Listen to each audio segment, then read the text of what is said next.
أتاه القائلون ولا يحسن ماءه الآدون ولا يؤدي حقه المجتهدون الذي لا يدركه بعد الهمم ولا يناله غوص الفتن الذي ليس لصفته حد محدود ولا نعت موجود ولا وقت معدود ولا أجل ممدود فطر الخلائق بقدرته ونشر الرياح برحمته ووتد بالصخور ميدان أرضه والصلاة والسلام على أشرف الأنبياء والمرسلين سيدنا ونبينا أبي القاسم محمد اللهم صل على محمد وآل محمد وعلى آله الطيبين الطاهرين المعصومين المظلومين ولعنة الله على أعدائهم أجمعين من الآن إلى يوم قيام الدين أما بعد فقد قال الله سبحانه تبارك وتعالى في القرآن المجيد وقوله الحق بسم الله الرحمن الرحيم إنما يريد الله ليذهب عنكم الرجس أهل البيت ويطهركم تطهيرا اللهم صل على محمد وآل محمد برادران عزیز وزادران سید الشہداء ایام فاطمی چل رہے ہیں اور ان ایام کی یہ دوسری مجلس ایک جاہل کے سامنے کلام کرنا آسان بات ہوتی ہے لیکن پڑھے لکھے کے سامنے گفتگو کرنا بہت ہی مشکل کام ہوتا ہے. تو عزیزان محترم اپنا چھوٹا بھائی سمجھ کے ذرا اصلاح کر دیئے گا جہاں پہ غلطی بسم اللہ بسم وہ بعد میں انشاءاللہ اصلاح کر دیئے گا. تو عزیزان گرامی بنا یعنی کسی آپ کا وقت لیے ہوئے یہیں سے عرض کرتا ہوں کہ خداوند عالم اپنی محکم کتاب اس کتاب میں ارشاد فرما رہا ہے کہ جس کے لیے سب سے پہلی ایک سند لگی ہوئی ہے کہ الف لام میم ذالک الکتاب لا ریب فیہ، کہ یہ وہ کتاب ہے کہ جس میں کوئی ذرا سا بھی شک و شبہ نہیں ہے. تو عزیزان محترم ہر ایک چیز کا ایک نہ ایک وزن ہوتا ہے، ایک نہ ایک وزن ہوتا ہے. تو عزیزان محترم جب میں نے چاہا کہ میں بھی ذرا دیکھوں قرآن مجید کا وزن کتنا ہے تو خداوند عالم نے فرمایا کہ اگر میں اس قرآن مجید کو پہاڑ کے اوپر نازل کرتا تو وہ ریزہ ریزہ ہو جاتا، وہ ریزہ ریزہ ہو جاتا. اسی میں خداوند عالم ارشاد فرما رہا ہے کہ انما یرید اللہ لیذھب عنکم الرجس واہل البیت ویطہرکم تطہیرا. تو عزیزان محترم ذرا ایک سوال ہے میرا ان لوگوں سے، ذرا یہ تو بتاؤ کہ اس آیت کا مصداق کون ہے؟ اس آیت کا مصداق کون ہے اور کس کی شان میں نازل ہوئی ہے؟ تو عزیزان محترم یہ آیت اس وقت نازل ہوئی جس وقت نبی اپنے بدن میں ذوف محسوس کر رہے تھے. عزیزان محترم کہاں ذوف محسوس کر رہے تھے؟ کہیں اور نہیں، بدن میں.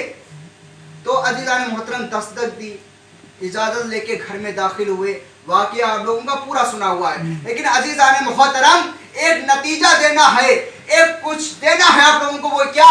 تو عزیزان محترم جب نبی چادر اوڑھ کے لیٹ گئے تو امام حسن بھی داخل ہوتے ہیں، امام حسین بھی داخل ہوتے ہیں، میرے مولا کائنات بھی داخل ہوتے ہیں، جناب فاطمہ زہرا بھی داخل ہوتی ہیں. میرا ایک سوال ہے تو عزیزان محترم جناب اور دوسرے لوگوں نے بھی آگے بڑھ کے پوچھا کیا ہم بھی اس کے اندر داخل ہو جائیں؟ سبحان اللہ. ہم بھی اس کے اندر داخل ہو جائیں؟ کہا تم اس کے اندر نہیں داخل ہو سکتے. تو عزیزان محترم جب یہ پنجتن اس چادر کے نیچے آ گئے، یہ نور جب آسمان سے ٹکرایا، فرشتے بے چین ہو گئے، بے قرار ہو گئے، تڑپ کے پوچھ اٹھے آج ایسا زمین پہ کیا ہے جو نور یہاں تک آ رہا ہے؟ تو